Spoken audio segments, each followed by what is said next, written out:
Hello students, welcome to Learner's Planet. Now we are back with the class of biology and we are starting the next session of the chapter Fundamental Unit of Life. In the previous sessions, we have studied about the outer membrane of the cell. Initially, when we had started this chapter, we have clearly spotted that the cell is the basic structural and functional unit of life. All organisms, they are made up of cells, but the cells are of different kinds. Within the organism, they are of different kind, or when we compare different organisms, then different type of cells do exist. But further we have studied that although such type of differences are existing, even then the cells are basically made up of several similar basic components. Each cell is comprised of three basic parts, and that is plasma membrane, cytoplasm, and the next is nucleus. In the previous session, we have studied about the properties, structure and functions of plasma membrane. Then further, we came to know that in some plant cells or the fungal or the bacterial cells, they possess another membrane in its surrounding. That is, outside the plasma membrane or this boundary of the cell, another layer is present. And that is known as what? A cell wall. The second part which is commonly present in all kind of cell is cytoplasm, and that is what we are going to start in today's session.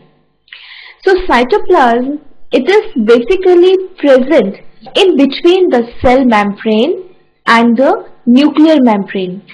See, this is the centrally located nucleus here, and this blue boundary and the outer this brown boundary. In between these, all over you can find some jelly-like mass or granular mass present over there. So this mass or this jelly-like substance which is present in between the nucleus as well as the cell membrane is known as cytoplasm. Now the cytoplasm, we said it is jelly-like substance. Now can you think any substance, how it can appear as a gel or how it is having a consistency of jelly-like substance?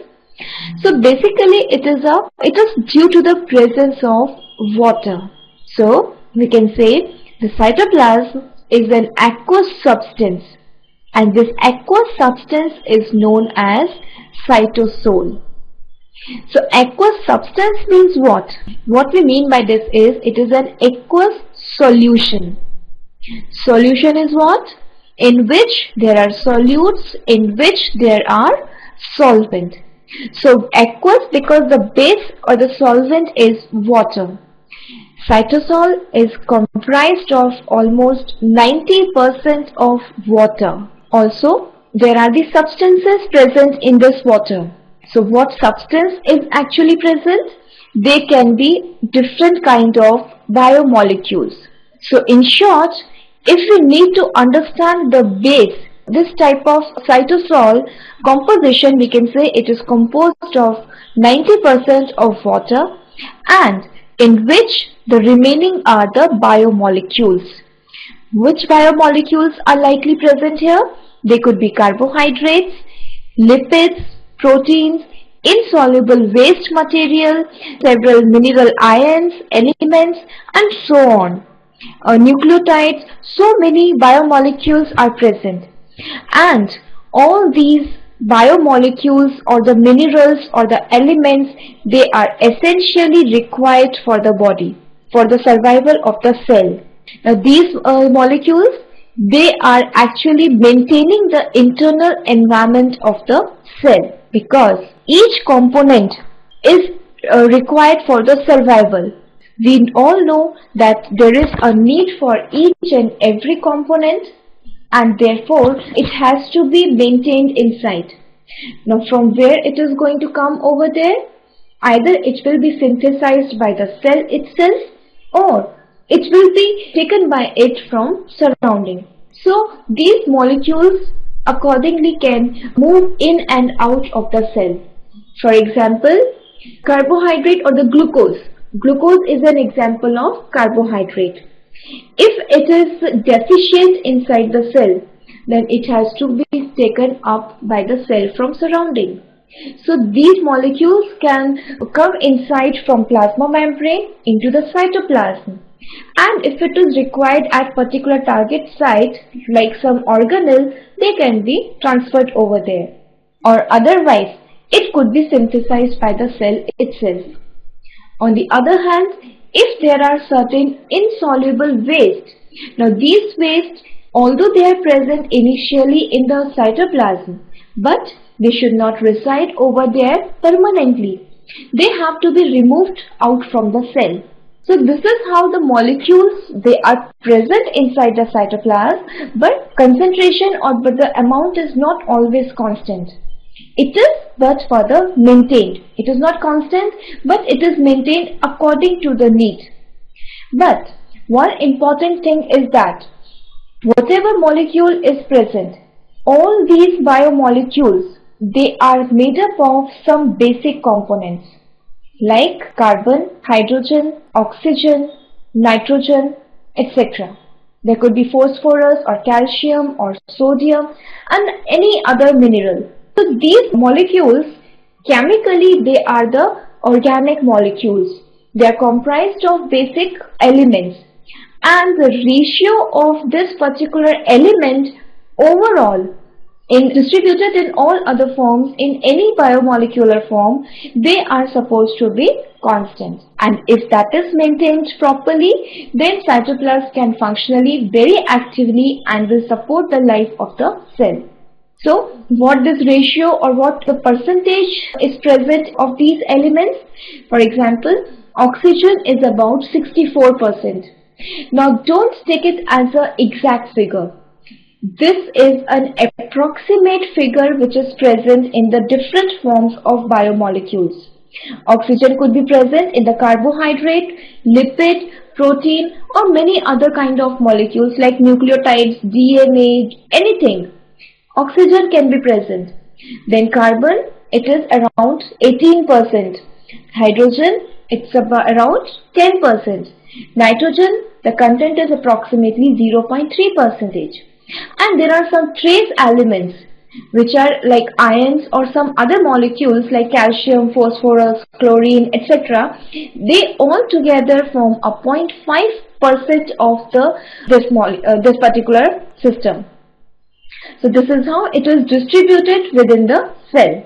So altogether these elements arrange and they form different kinds of molecules.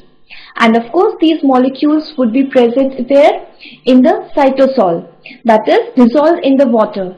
Some may be insoluble material, some may be dissolved, and all those are present in the form of aqueous solution. Now this aqueous solution, we are saying it is present within this particular plasma membrane, and it is distributed over this particular space. Now you can see that how this 90% solution is being made, and that is giving it a jelly-like structure. Now this jelly-like structure, it is having some important fact now. In the center or towards the interior of the cell, this particular jelly-like substance is somewhat dense. It is thick over there, and this dense inner granular mass of cytoplasm is often known as endoplasm. You can see it here. This particular diagram is shown here.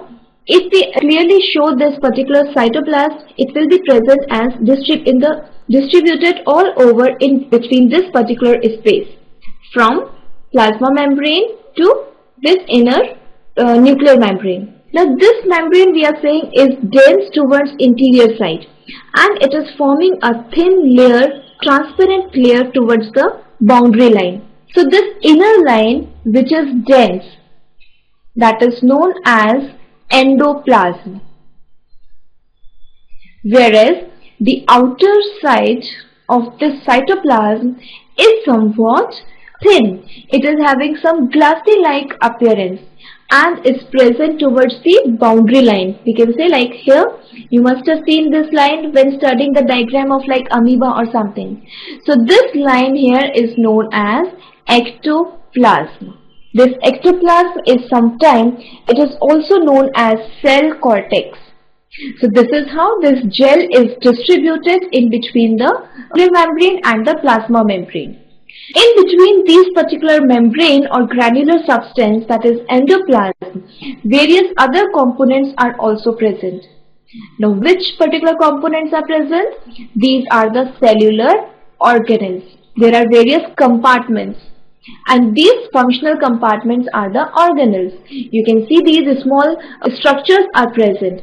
Now these are, they are already, although they are embedded in the cytoplasm, but they are not directly open to it. They are not 100% intermixed with the gel. Rather, these are the membrane bound organelles which are embedded within the gel. And of course, the membrane is permeable. So, this permeability actually helps these organelles to just communicate with the cytoplasm, to exchange the material with the cytoplasm. And therefore we are saying when the material is actually just exchanged, then the exact composition of cytoplasm could not be fixed. It could not be constant. It may change according to the function of the cell and as per requirement. So here you can see, for example, these organelles which are situated inside, like this is mitochondria. Similarly, the another organelle we can observe here is Golgi apparatus. Let me write down the short form here. Then these are the endoplasmic reticulum. Now it is smooth as well as rough. So here we can see these particular ribosomes which are attached to the ER. So this is an example of RER, that is rough endoplasmic reticulum. The site where these ribosomes are not present, like this one, so this is your smooth endoplasmic reticulum. So in short, so many organelles are present here in the cytoplasm, and they are interacting with the granular substance of the cytoplasm, and thus they can utilize the material present over there, as well as they can transfer their own material in the cytoplasm. Now besides these particular organelles, there are certain other components found inside in the form of, we can say, complex network or some fibrous proteins. So these fibrous proteins which are present inside the membrane is actually, it is a network which is forming the skeleton of the cell. It provides a mechanical strength to the cell, and also it helps in the movement of the cell, as not only of the cell but also the intercellular compartments may also need to travel. For example, there are the vesicles or the vacuoles which are synthesized by the Golgi apparatus. Now they have to reach the target site. During endocytosis, the endosome and the lysosome, they have to travel accordingly in the cytoplasm. So these cyclic streams or cyclic movement of these particular organelles is actually possible because of the function of these microfilaments or those fibrous proteins which are forming the cytoskeleton. Of course, ER is also forming the same system, but the small fibers are also present, which we are calling as microtubule, microfilament, and some intermediate filaments also. Now generally, the microtubules, they are made up of a special protein called as tubulin. Microfilament, it is made up of another protein known as actin, and these are able to contract and relax. So such contraction and relaxation will help in the maintenance of intercellular environment of the cell, and where it is actually present within the cytosol. So cytoplasm is basically a combination of cytosol, these microfilaments, as well as the compartments which are embedded within this particular matrix. So this is the composition, how the cytosol is being maintained. Further, the nuclear material. In the eukaryotic cell, the cytoplasm is actually separated. The nuclear environment is completely separated from the cytoplasm. And interior to the nucleus, there is another some jelly-like substance which is present.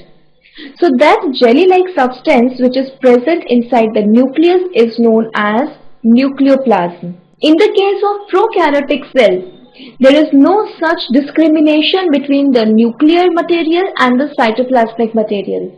So their overall cytoplasm is uniformly distributed. But here when we are studying about the eukaryotic cells, then there is a clear discrimination between the nuclear matrix and the cellular matrix. The cellular jelly substance is known as cytoplasm and the nuclear material is known as nucleoplasm. So together this cytoplasm and the nucleoplasm is known as protoplasm. So this protoplasm is basically defined as the entire content of a living cell or the living substance of the cell is known as protoplasm. So if we do not assume the plasma membrane and only the inner component of the cell is assumed, then that entire component would be known as the protoplasm. And it of course includes what? The entire cytoplasm as well as the nucleoplasm. So cytoplasm is the site where basic elements or the basic biomolecules and water or the aqueous solution is actually present. Not only this, it is a site where various organelles are also embedded. Further, it contains several proteins, fibrous proteins, which is forming the cytoskeleton of the cell. And this cytoskeleton provides the strength. Now let us understand let us study the various functions of the cytoplasm. So as we are saying, the cytoplasm is comprised of aqueous solution, that is water, and the various biomolecules. So this cytoplasm actually behaves as the storage site for various biomolecules. Which biomolecules? Like amino acids, glucose, fatty acids, vitamins, minerals, etc. Amino acids, they are the building block unit of proteins. So these will form the proteins and they are present over there. Now just think of it. Amino acids, they are present and they are the building block unit for the proteins. Now as they are present over there, so they will be transported to the site where these amino acids are needed, whether for the formation of the new proteins or whatever. Or in another side we can say that these amino acids are even synthesized. So where the synthesis could take place? In various parts, like in various organelles. For example, like mitochondria or endoplasmic reticulum, there are so many amino acids and they are synthesized by the living cell also. There are approximate 20 amino acids and 9 are essential. So 9 are essential, that means they could be taken up from the diet, but the rest of them could be synthesized by the body itself. So when it is synthesized by any part of the cell, it would be stored in the cytoplasm. And this is not a permanent storage site. Further, when these are required for another purpose, they would be targeted or they would be transported to such site. Similarly, glucose. The partial residence for these glucose will be the cytoplasm. Fatty acid is a basic building block unit for the formation of lipids. Vitamins, they are the strong regulator of the body. Minerals, the essential element or the component needed for the growth and for the body and functioning of different enzymes and the hormones. So all these material are basically present in the cytoplasm. Next, cytoplasm is a site for certain metabolic reactions. So before we explain this, you must know what metabolic reactions mean. So metabolic reactions, we have already studied about it.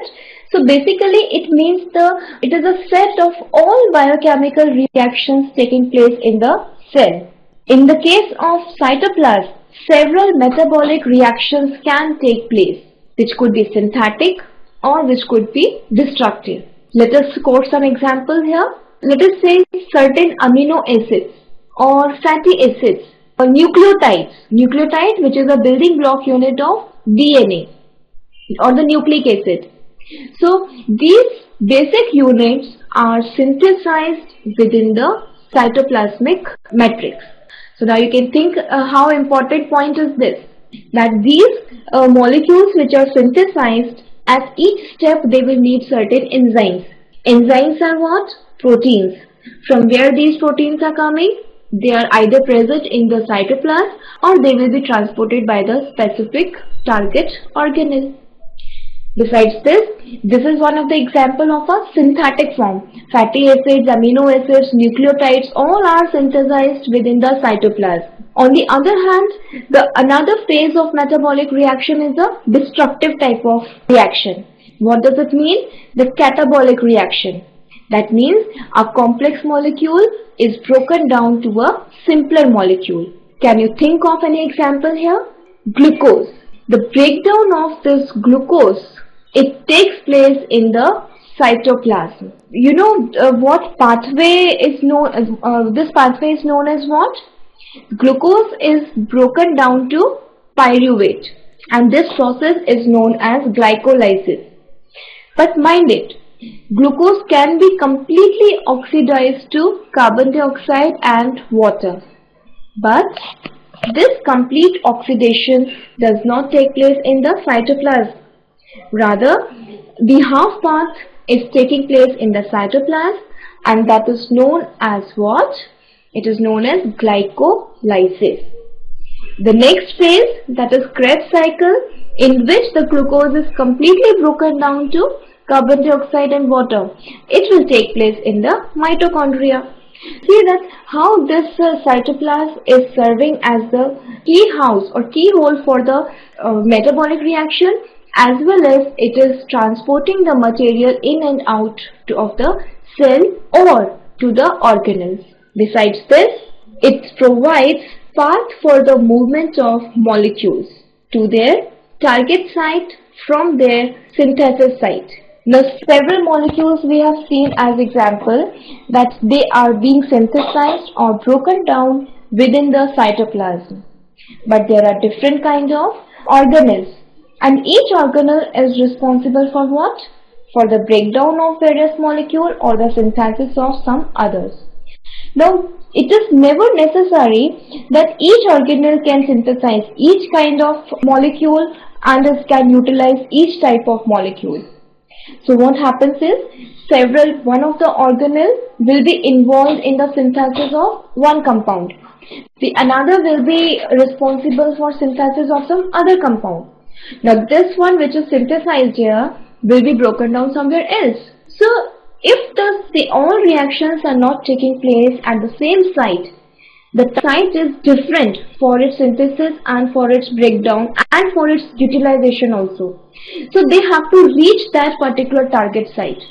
So how this target site could be achieved by these molecules? It is because of the cytoplasm. It is because it is a jelly-like substance or it is an aqueous solution. So this aqueous solution will actually support the movement of molecule and will help it to reach the target site from its synthesis site, or the reversing. If the molecule has to be broken down, then it may reach the another site also.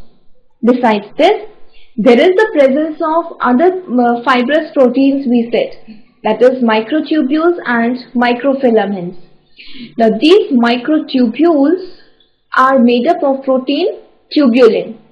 Microfilaments, they are made up of what? These are made up of another protein called actin. So these fibrous proteins, they are forming a kind of fibrous network within this aqueous solution. And if such network of these fibrous material is formed, it will give rise to the cytoskeleton. You know what is skeleton? It is a framework. So in our body, our bones are forming this framework. and this is therefore known as skeleton. In the cell, the similar skeleton or structural framework is maintained by the microtubules and the microfilaments.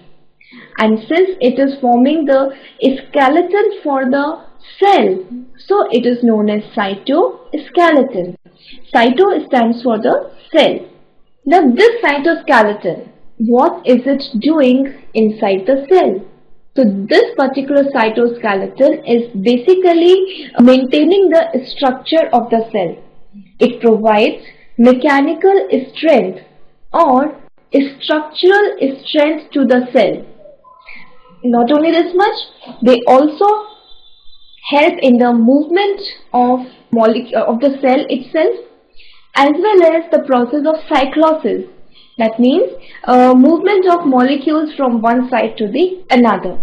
Or they can also support the movement of vacuoles or the lysosome from one side to the another. So all these movement type of activities are basically controlled by these particular fibrous network, that is microtubules and the microfilaments. So this is how the cytoplasm is actually forming the base for the entire cell, and its chemical composition will support the maintenance of the entire cell. The location of the organelle would be maintained. The entire support to life is basically provided by the cytoplasm only. This is all about the cytoplasm. Next, we are going to continue with the further parts which are present within the cytoplasm, like nucleus, mitochondria, chloroplast, and all other organelles. All we are going to continue in the further sessions. So, thank you so much and just study well. Goodbye. Have a nice day.